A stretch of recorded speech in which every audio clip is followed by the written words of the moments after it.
Bonjour, bonjour, bonjour mes amis, bonjour. Binomo mon ici Zawana. Donc, les no comments. Totali, to moni, to kamwe. Donc, vraiment, moutili échangea. Moutou azui courage, alati lineta mwindu, achiba mayaka na kingo, apakoli parfum na ye. Akei ko sala émission, tandis que ebemba leki na ye ezali na morgue. Siko na tuni question, na yo mutu eko sala émission, na mutu asalisi yo émission, na mutu oyo bozo akize ke ye mutu asali makambu ke lelo ndeko na bino akufa. Nani vrai ndoki ata bino moko. Moi ça me dépasse. Frère nanga kufi na sukoli na che yombo na mandefu na kati suki na poni lamba ya kolata soit disant ya noir pona na matanga mais na ye kosala émission pona loba makambu ya famille na biso na TV.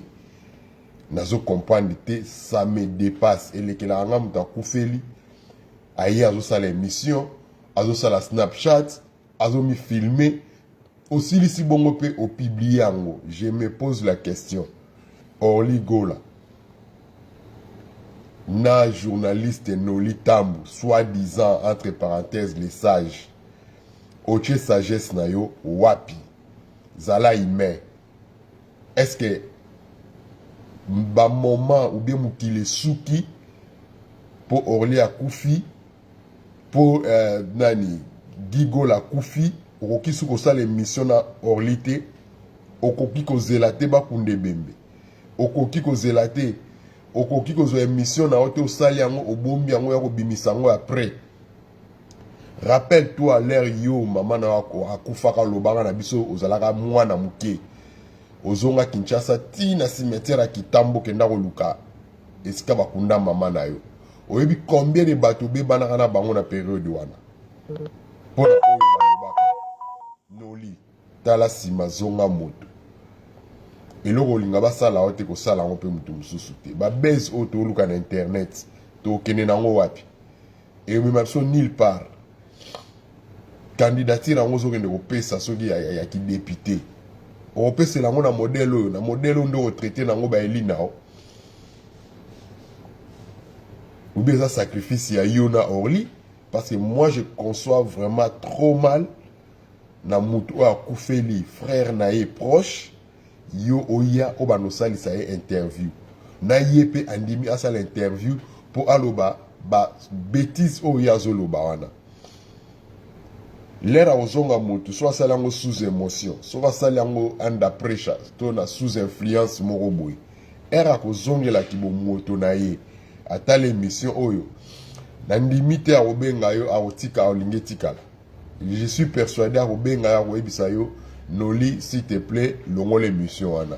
Mais eolongwa oui biso ba auto sito télécharger yango to che yango bisika bito bombaka ba émission pour to yebi ndenge Congo to yebi ndenge internet ba congolais tambolaka.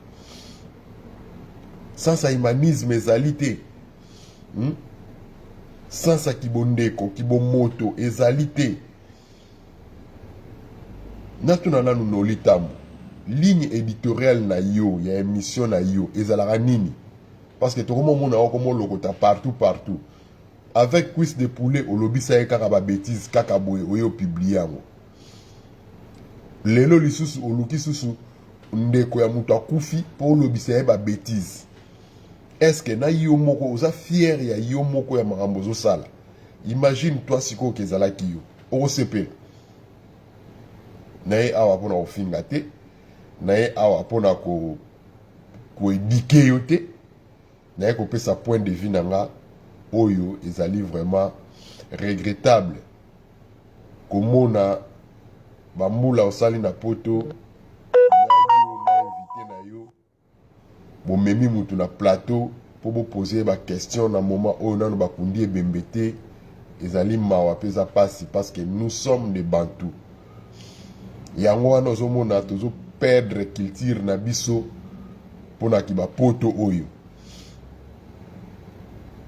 bomoni déjà ndenge mindele ba français kabino bofanda kuna ba attaquer maître Gims pona ba vérité azobimisa ba vérité cachée bandi ba traîner biso kaka na babuzoba tala TikTok aba chinois omona publicité ya biloko bazoteka tala TikTok ya ba bikolo mususu omona ba sa ba promotion ba biloko na bango so otali TikTok aba congolais ezaka ka sima kaka bêtise kaka donc olé to improve to lakisa batu ke biso pe to raisonnera biso pe to za batu normal mais non to lakisa bango ke non nous sommes faits beaucoup plus pour les bêtises et malheureusement bêtises en zo tawapi na yo muto se sobrika les sages sagesse en chango wapi zonga moto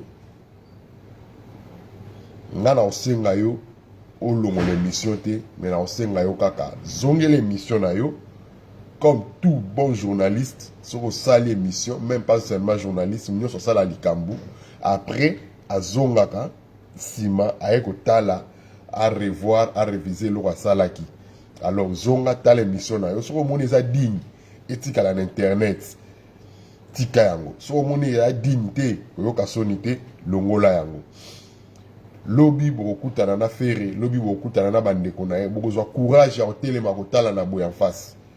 Vous imaginez, succès aux a déjà la succès. Combo au sala déjà combo. Pourquoi qu'on crée qu'on sala ba émission moko boye oyo et qu'on rapporte l'autre côté à part un petit rien à poche na yo. Hein?